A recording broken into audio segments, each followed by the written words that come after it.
This is Oiza with IkonsBiomed, and I'd like to thank you for joining us today for this very first product training session brought to you by IkonsBiomed Technology in collaboration with URIT.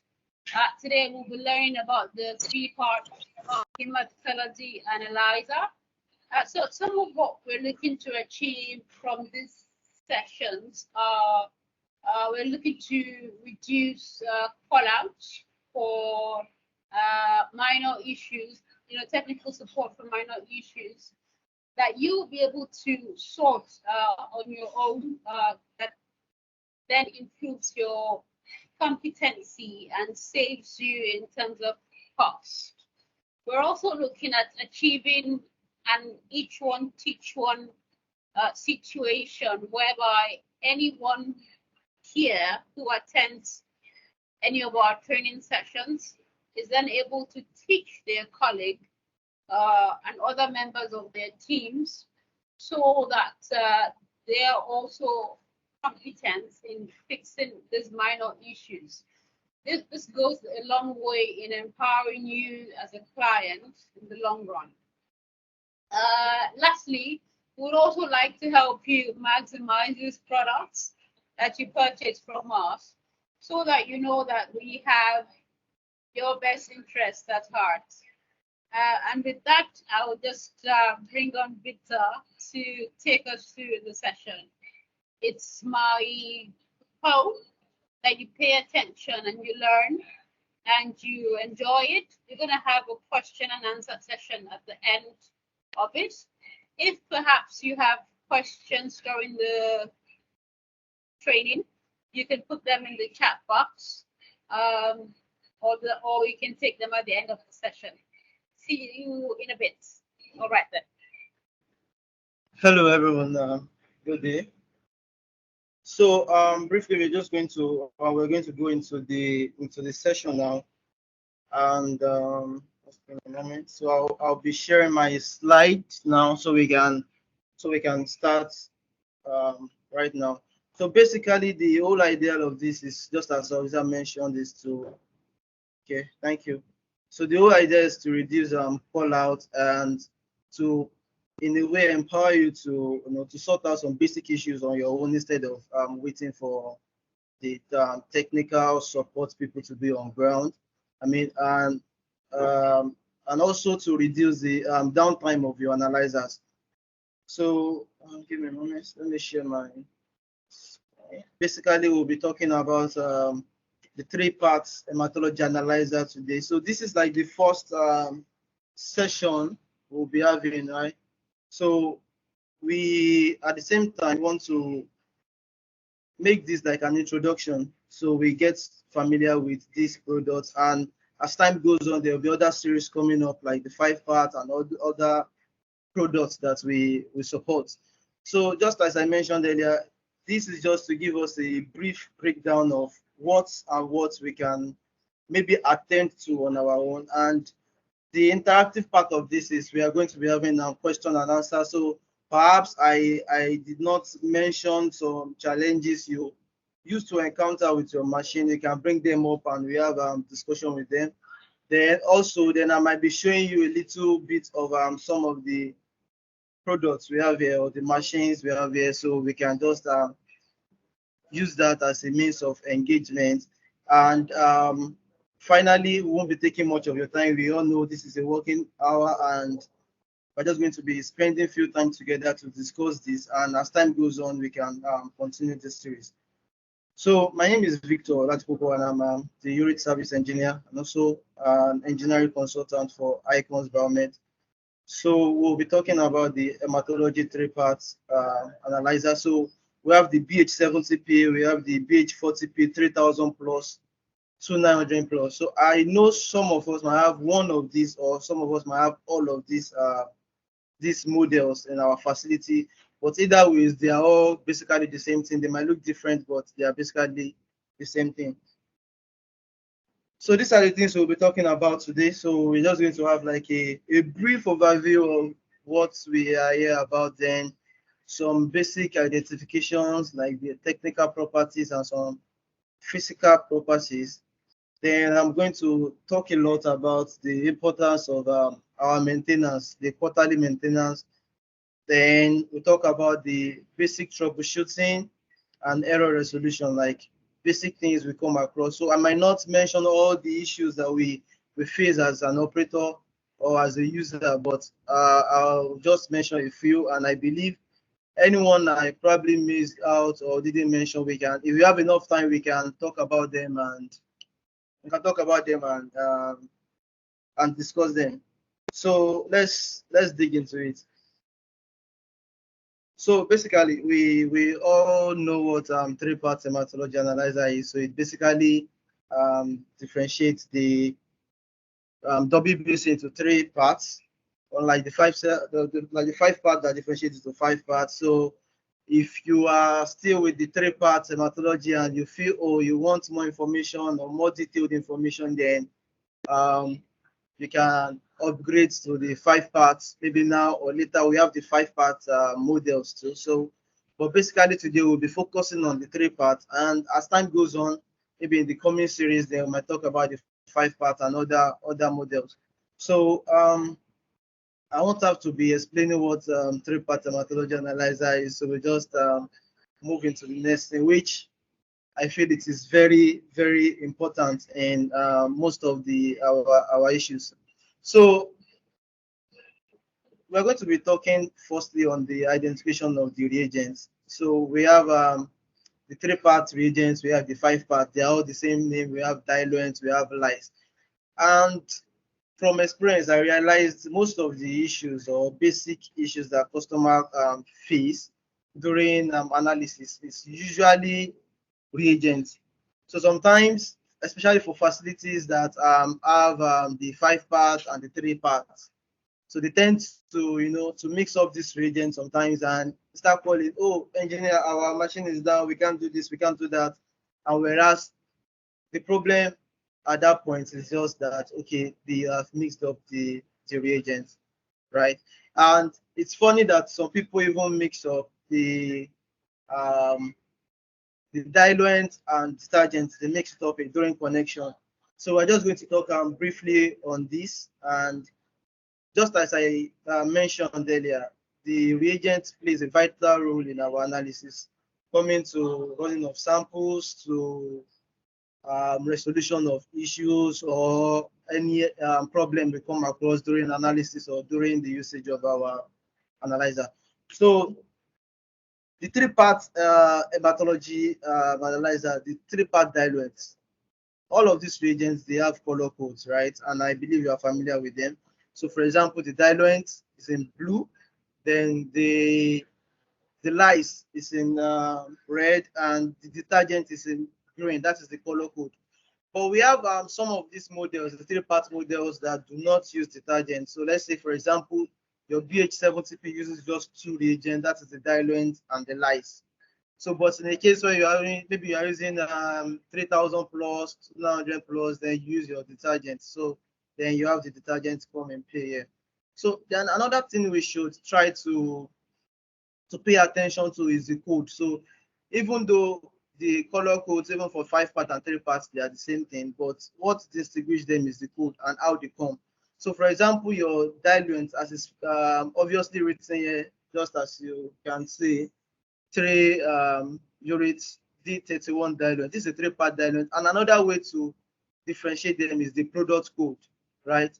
So for the three parts, the product code is D31. Yes, as we can see here.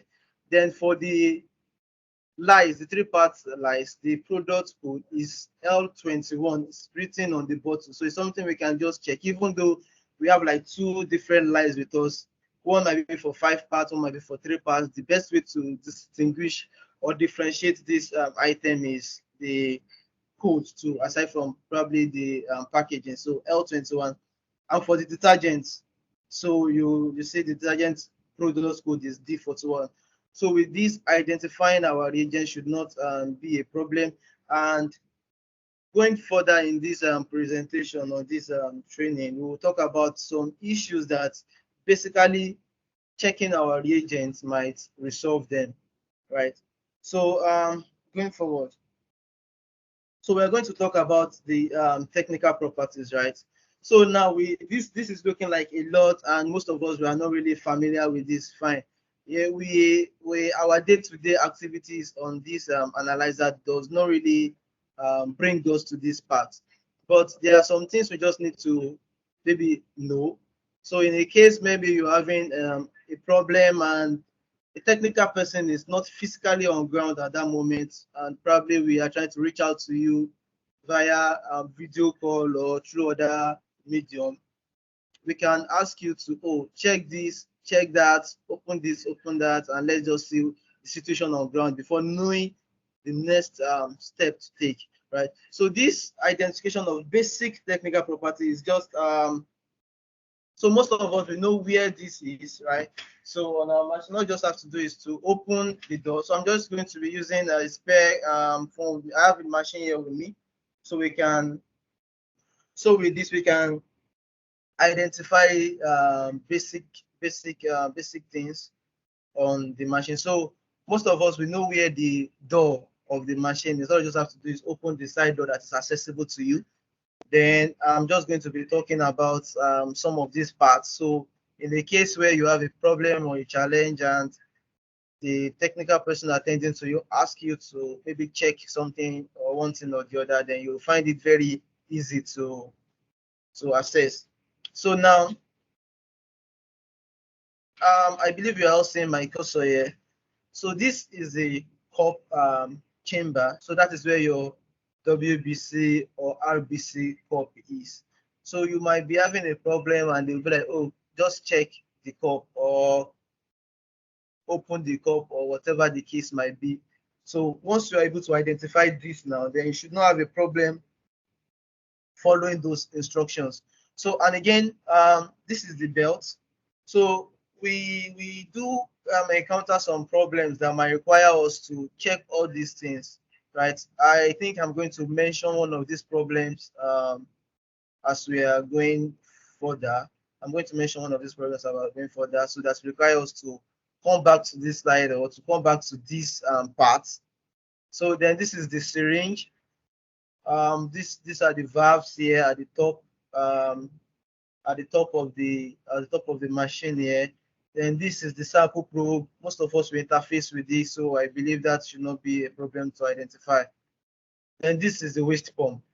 So all of these things, they have issues that are associated with them that might need us to probably come back to this, and in a situation where we might need to maybe check out this part, then it will be easier for us to follow whoever is attending to us or follow the instruction of whoever is attending to us at that point in time. And this is the cup. This is what runs the analysis, the WBC or the RBC cup. So this is where it is. So once you open the chamber, what you have inside is the cup. So going further. So I believe so far we've been able to hear me, and at least we've been able to note one or two things. So the whole idea of this session lies around this the troubleshooting and resolution, right?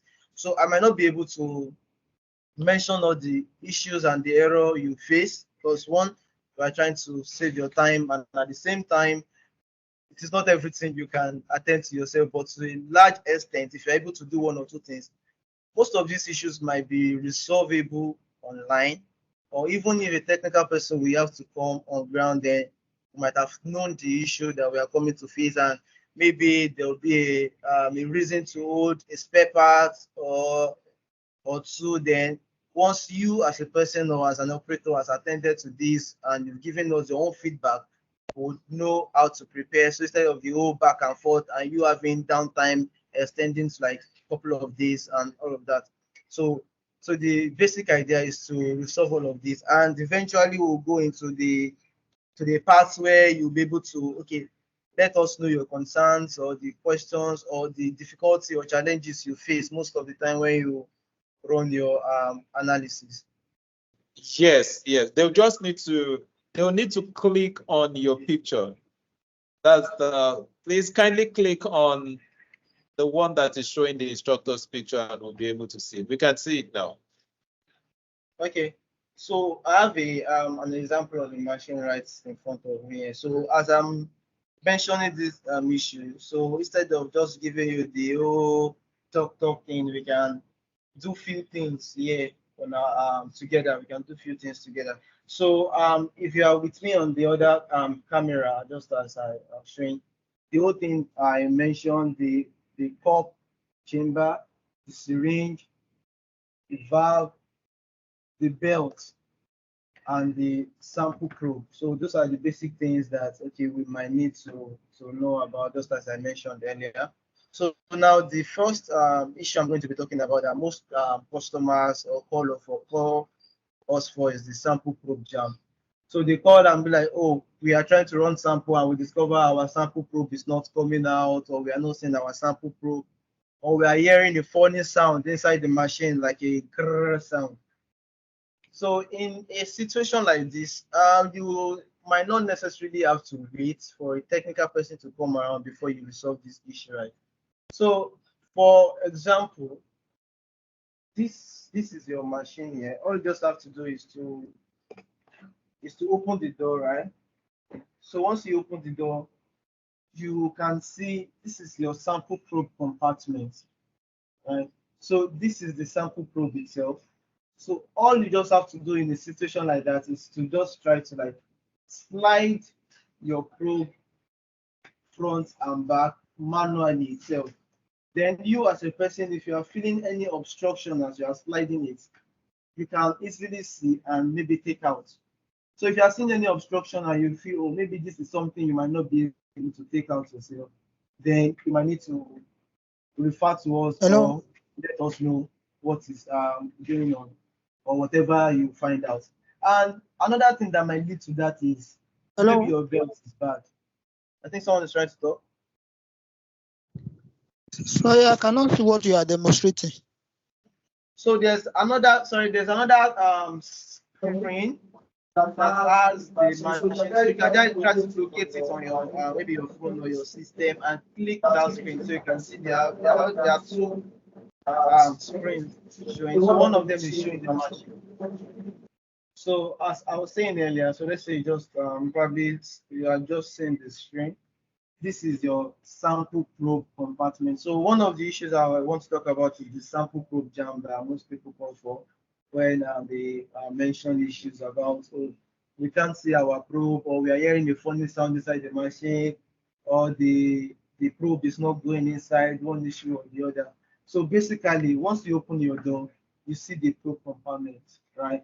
So all you just have to do is to try to slide the probe compartment front and back. You just manually slide it front and back yourself.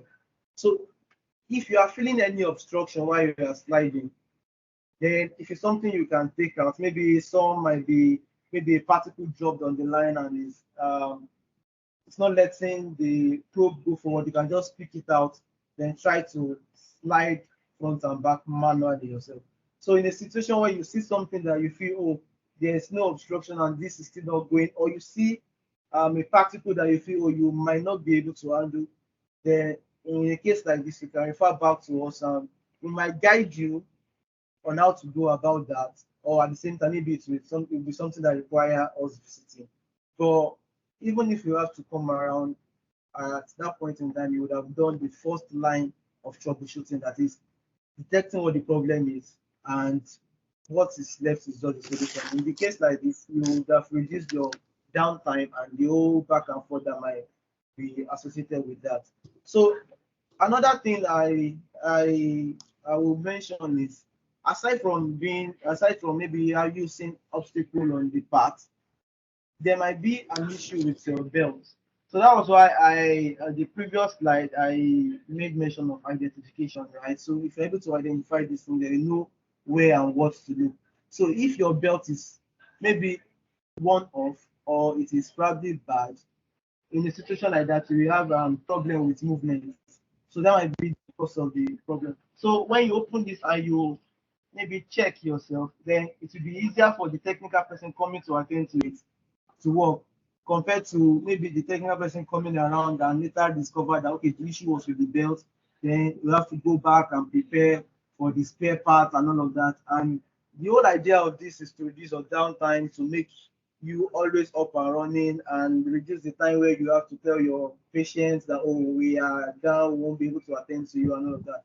So with this, you'll be able to sort out some things on your own and at the same time be able to do the first line of troubleshooting. So there's possibility that you get it resolved on your own and you get on working. So even with this, you even save yourself more money and all of that. Because the technical person coming to visit will most likely want to charge and the whole service thing around that. So if it's something you can attend to on your own, so you save yourself the time and you save yourself the money. So that would be that on the sample probe job. So once you print it manually, all you just have to do is you can go front or back, you can do up and down depending on whatever issue you are facing. So with that, you can get the problem of sample probe jam resolved. And after this, all you just have to do is to try to rerun your sample, and I believe that will most likely resolve whatever problem you are facing at that point in time. So that will be that on sample probe jam. If you have questions, you can put them in the chat box. When we get to the question and answer session, we'll attend to them. So going forward, so then another problem that the customers talk about is the reagent expired. So we face this a lot. Fine, you might have a situation where you have your reagent expired. Most of us have been dealing with it, or have been dealing with this, and we already know our way around it, how to generate the code and send to the technical person to give you a key. And some of us that are just maybe getting familiar with this machine, we find this very strange and start calling, oh, I'm having reagent expired, and we say, okay, generate the code and be like, oh, how do I do that? How do I generate it? It's not coming up and all of that. So in a case like this, all you just have to do is to click on the reagent, the particular reagent that is expired at that point in time. You click on it to bring you a box, as you can see here, that asks the activate box. So all you just have to do is to keep clicking inside the box. You keep clicking it multiple times. Then the code here, you see series of codes here, will come up. So once this code come up, you can just take a picture of them or type them exactly as you are saying them and send to the technical person that is attending to you at that point in time. And they will send you a code to input and get that result. Most of us have been doing this, but I realized lately a lot of people have been reaching out to me, and when sometimes I might be busy and I tell them, oh, generate the code and send, and they be like, oh, I don't know how to do that, it's not coming up, I'm trying it, it's not coming up. So basically that's just what you have to do. You just have to click inside the empty box multiple times, just keep clicking till the code come up. Then this series of code will come up, then you just send them to us or you type them exactly as it is. Hello. Okay. So you type them exactly as it is, then we attend to you. So then another major issue I will be talking about is RBC and WBC clogging. So this is a common problem that customers face during analysis, and you say RBC clog or WBC clog. Sometimes it might be both, right? So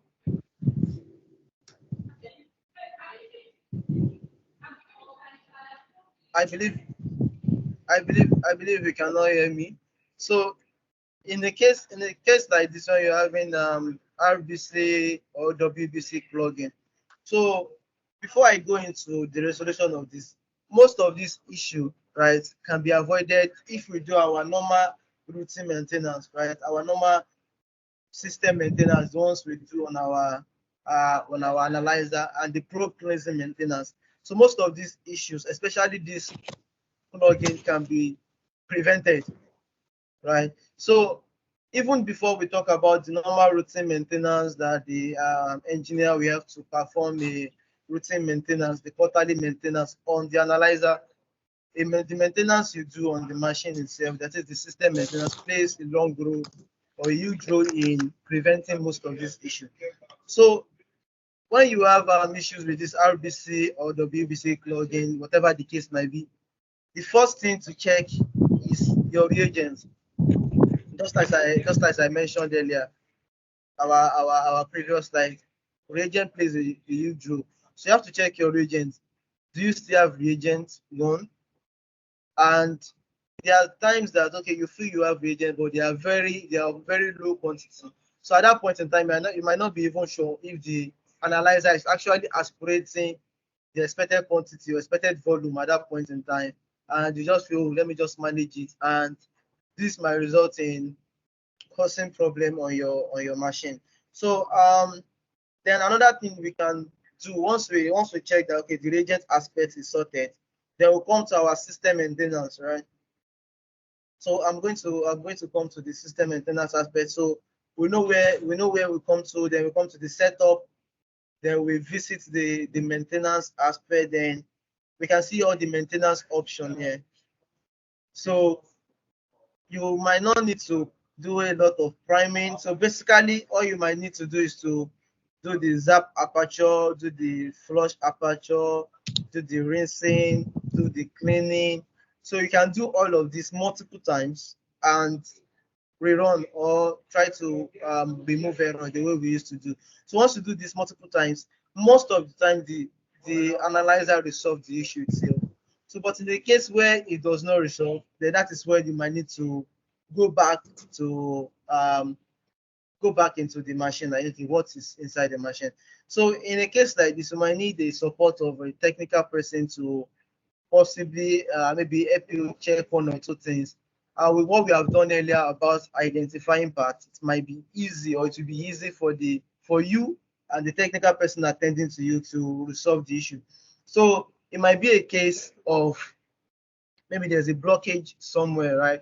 So if you can open it and they might want to like, okay, maybe point you to the direction of the valve, oh, check this valve, check that valve, or check this where the syringe part is. Is it moving? Is something moving? Is something blocked? So once you're able to like identify all of these things, it will be easier to resolve this problem with someone supporting you. But in a case where maybe after the whole frontline troubleshooting and it didn't get resolved, then a technical person might visit you. But the most important thing is at that point in time, it might be something that you'll be able to resolve on your own and might not need a technical person to be on ground to help you check. So with that, you'll be able to save time, save and reduce your downtime. So which is the reason why we are doing all of this, to reduce downtime and to keep your machine always up and running. So just as I was mentioning earlier, the major thing we can do to always prevent this small error is to take our maintenance, the system maintenance, very important, and also your normal probe cleansing, using your probe cleaner and all of that. You will take it very important. It will resolve, or it will prevent most of the challenges you might be facing during your analysis. So then the next thing I'll be talking about is reagents empty. So there are times when we might be running our analyzer, we keep saying, oh, diluent empty, and we check, we discover there's still diluent. Then you see lights empty, you check there's still lights. So in a case like that, most customers just call that, oh, we are seeing this error, we still have lights, we still have diluent, but there are some checks you can probably do on your own to confirm, or we just even need a technical person to come around, or we just have to do this or do that. So in a case like this, the first thing you do is to prime. So this takes us back to our system maintenance. So we have series of options. Let's say you're having lights empty, diluent empty. So you can click the change lights, you can click the change diluent, or you can just do the priming. That will just do the entire priming of the fluidic system, which I would recommend. So with that, maybe you can do that one or two times. There might be maybe a little blockage in the part of the reagents, which is causing it to flag empty, right? So all you just have to do is to click this icon. You can just click the priming multiple times and it will get resolved. And in a case where it does not get resolved and you have to call in maybe a technical person, even without a video call or something, they can easily tell you that, oh, just open and check the tubings connected to the valve. Do you see anything like blockage? So most time there used to be like maybe clotted sample might block the tubing, or maybe as you keep running without maintenance, then those particles keep accumulating and to a point where they block the tubing entirely. So once you are able to identify or to know which is which, so there are things that probably you can see yourself, and if you can physically try to remove them, then you can do that. But if you feel okay, it is not something you can do, right? But at that point in time, the technical person has known where the problem is, and they can direct you on how to resolve that, even without them visiting, right? So, and if it's require them to visit, they would have seen what the problem is, and the person coming would know, oh, what maybe it's something that will require a spare part, would know which spare parts to bring along. So instead of coming first, then doing all the things you should have done before, then having to go back and bring or make preparation for the spare parts that might be needed and all of that. So with us being able to identify these things or do some of these things, then it will help us to resolve the problem. Then another thing I didn't mention, or I won't be mentioned, or that is not listed here, it's leakage. So sometimes we encounter leakage from the analyzer, and we discover that, oh, we are just seeing fluid under our analyzer, and maybe when we open, we see that the inside of the machine is already filled with liquid. We do not know what is going on. We start calling and all of that. So it might Hello, be a case. Hello. hello, well done. Hello, ma'am. I can't really see your illustration and all that. You can So only is see it the PowerPoint. I think you're trying to. yes, we have done the first part of the illustration, then we'll still go back to it now. But for now, I just want to show the PowerPoint before we go back into the machine. All right, thank So you. when it's time to go back to the machine, I will let you know. I'll switch the machine and you will be able to identify. Thanks. Yeah. So just as I mentioned now about the leakage that most of us encounter. So I've switched back to the machine now, so we can go to the camera that has the machine showing. That's the one with the iPhone tag. So if most of us can see it. So I'm just going to use this to demonstrate the old leakage problem that most of us will face. That we have to like pack up the machine and wait for a technical person to come around before we maybe attend to it. So the whole idea is to save time. I think you understand that. So as we have shown earlier, this is the door, and you notice there's liquid or there's a leakage from your machine. All you just have to do is to open it, and this is the part that is accessible to you as a user. So just as we mentioned earlier, this is the pump chamber. But before you do anything, the first thing is to observe where the leakage is coming from, right? So is it coming from the sample probe? Is it coming from the syringe? Is it coming from somewhere around the valves? So this points back to what it was shown earlier about identifying this part. So even if you are facing anything, once you know where it is, you'll be able to communicate that, oh, engineer, I noticed that the leakage is coming from my sample probe. I noticed it's coming from the syringe. I noticed it's coming from the valve. So it will be easier for us to maybe direct you, or even for you to let us know, okay, where the point of problem is, and once we come for the issue to be done once and for all, and there won't be a reason for going back to, okay, now we have found the problem, then we have to go back to solve for the solution. So in a case like that, you as an operator or as a user, you would have detected what the problem is, and if it's something you can't solve, all we would just be coming for is just to resolve the problem. So in a case you have a problem like that, and you notice it's from the syringe, basically there might not be anything you can do about this, but you have done something which is detecting what the problem is. Then when we are coming around, we are just coming to maybe replace the syringe or to fix it for you. So that's we totally solve that.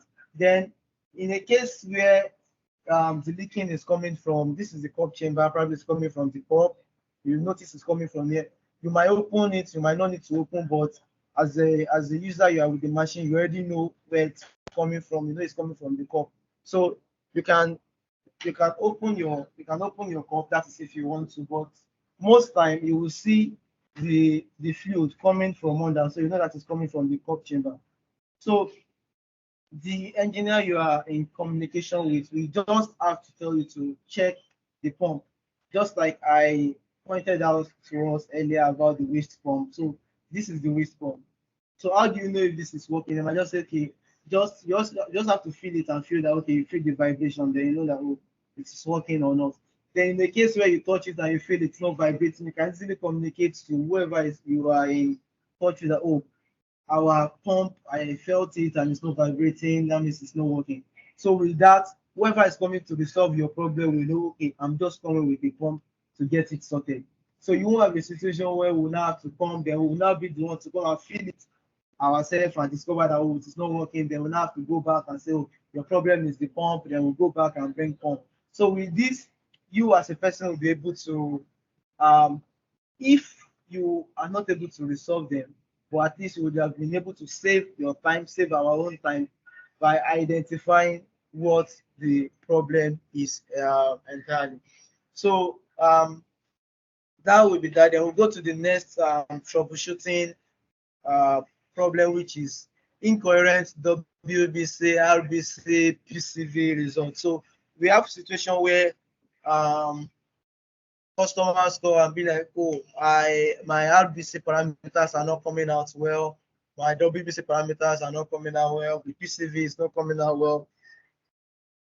So then we now have to go through the back and forth of trying to calibrate. So in most situations, you might not even need calibrating, right? All you just have to do is to check that everything is in order. And when I mean everything is in order, then we go back to what we have mentioned before, that is the reagent. Then, okay, are you using the right reagent? Is your reagent contaminated or not? So if all of that is settled, then there's something we call count time, just as I just put in brackets here. So once you are running analysis on your machine, you will see a timing thing. You see something counting, like counting 1 to 12.5, sometimes 15.5. That is for the RBC. So in a case like that, we might ask you to check, but in most cases, all you just have to do is to check that your reagents are intact. And another thing that used to cause the problem, especially with the PCV thing, is maintenance. If you are not doing your right maintenance, then you have issues with it. I mean the periodic maintenance, the quarterly maintenance that the engineer will have to come and service your machine. So most time when we visit, we try to encourage customers to sign in maybe maintenance agreements, quarterly or yearly maintenance. So the basic reason for all of this is to reduce maybe all these issues that you'll be facing. So one of them is one thing I will show us now, so we can see how to do. At least that is something we can maybe resolve on our own. So back to the machine now. Sorry. In a case where we're having maybe our PCV is not coming out well, and maybe some of our parameters are not coming out well. In most cases, when the reagent aspect is settled, in most cases, what the machine needs is just maintenance, right? It's just maintenance. So in a case like that, there are basic things that you can do on your own. So once we open the door, we are able to identify the sample probe and its compartment. In most cases, when you keep running sample multiple times, you keep running and running without the proper periodic maintenance, most of the sample particles would have accumulated under the probe here, as you can see. So this is the tip of the probe. This is the probe bush. So under is blood particles would have accumulated here. And in that case, when you are trying to run another sample, the probe goes down to start to analysis, like mixing and all of that. Then the particles that has been accumulated under it, it takes it back into the cup and mix it with the one you are just running, and in turn scattering the whole analysis process. And in the worst case scenario, the particle that has been accumulated under the probe bush, they fall inside the cup, causing blockage. Then that is the case where you start having leakage and your results not coming out well, or you start saying that, okay, there's, or seeing RBC or WBC plug. So sometimes, maybe after running multiple samples or you front sample for a lot of time, it's something you can periodically check yourself, right? And all you just have to do is most time you can just use an alcohol pad. I believe you all have alcohol pad. I have one with me here, so you can use that. Take the pad inside out, or if you have a or you have gauze, because I would kick against using tissue paper or cotton wool because of the particles. Maybe you are trying to clean out the particles under the probe wash, and in turn even the particles from the tissue or from the cotton wool will now fall inside and cause more problems.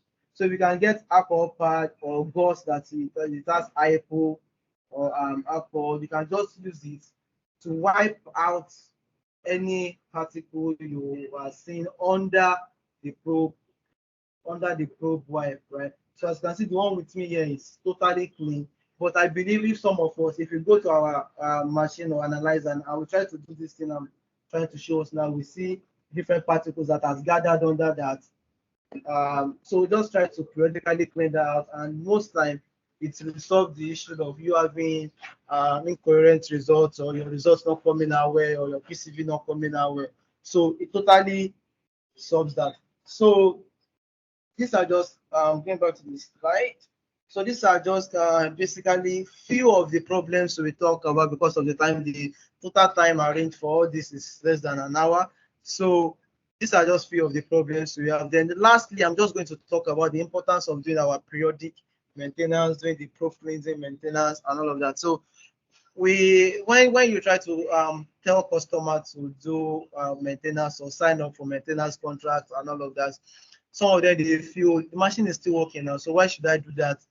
Fine, the machine might be working at that point in time, but if you have probably signed in for maintenance and you do your periodic maintenance, then the idea of the maintenance is to prevent future breakdown that will make you even spend times 2 of whatever the cost of maintenance, whatever the maintenance will cost, right? So that's why we try to encourage you users to ensure that the quarterly maintenance or the half-year maintenance, whatever plan of maintenance you want to do, is very important to do them to keep this machine working. Because if you are not maintaining the machine, will just keep working and working, and when a part finally breaks down, then you now start spending huge amounts of money to get it fixed, and the process of you trying to gather up the money, trying to go through the process of fixing, you are losing money based on the fact that your patient, you won't be able to run the analysis, work on more stress, and wasting a lot of time. So then again, most of us, we don't do our probe cleaning maintenance. This is very important. So once we want to order for agents, we do orders for lice and diluents. So most of us, we should try to encourage the idea of getting the probe cleanser too. So it helps in cleaning out any blockade that might be inside the probe or inside the cup. So all of this, they work hand in hand to resolve most of the issues or the challenges we face. So, and this is just little of what we face, and this is the first session of this series. So the coming one, we will talk more about other problems, and at the same time we talk about other models. For some of you that have the 5 parts, and we can do a bit of comparison. So that would be all for now. I believe we've been able to get 1 or 2 things. So now it's time for the question and answer. Some of us, we have few questions, or probably there are things that you face in your facility that I didn't mention in the course of the session. We have few of the technical person here, I believe. So even if I won't be answering all of your questions, some other of my colleagues can attend to that. So the question and answer might come up now. So if you have any, so I'll bring up Oiza now to coordinate the question and answer session. So thank you everyone. I'll stop sharing now. Hi everyone. So we're just going to take questions if you have any. Because this is our very first session, I imagine that a lot of people did not show up on time. But as Victor mentioned, we intend to have many more of these sessions. So I'm not sure when exactly you joined in, but I can assure you that a lot of knowledge has been passed. If you missed it, it's going to be on our YouTube channel after a bit of production. If you have questions now, we'll take them. If you have questions later, you can always contact us. Hopefully, the engineers are feeling generous enough with their time to attend to that. We are well past our scheduled time. So if there are no questions, I would just like to thank you all for being here. I wish you could have taken. Okay, oh, someone wants to know more about expired reagents. Alajai Hassanat, just give him a moment. I could answer that question for you, even though I'm not an engineer.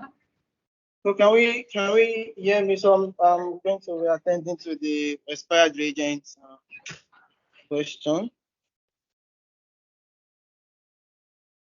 Can you hear me? Yes, we can hear you. So most time when the customer face this expired reagent, so now the expired reagent at that point. We can hear you, Kelly.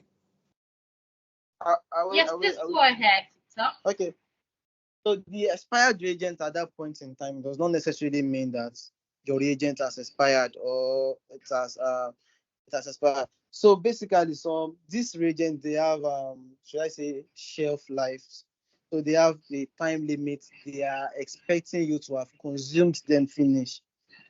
Right. So when the time elapses, you bring up expired reagent. But in that case, you can't discard the reagents, right? So that is when you have to, we as a technical person, come in and support you and ask you to generate a code so we can send the key to you to activate the reagent and keep using so you completely exhaust that particular reagent. So this is a case that will most likely face, right? It's something that comes up every time, but that is why we have the option where you can activate it manually for you to keep using. So when you have expired reagent, it's not necessarily that okay, your reagent has expired. It might just be the shelf life, or yeah, that is basically that. All right, thank you so much.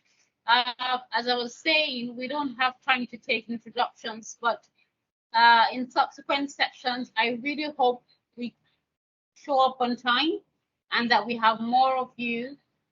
We've learned the importance of regular maintenance. It's not just because we're trying to get a business, but because we've seen that it saves you cost. Simple resolution techniques with your equipment that Victor showed us, and a lot of other things. So these sessions are important to us and to you, and we'll continue to work to see what other topics we can cover to ensure that you enjoy them as much as we do. We're going to communicate when the next session is going to be, and we plan and look forward to attending them. Thank you very much. This is goodbye from me, and see you in the next one. Bye-bye. Bye. We still have some questions. But you say next time.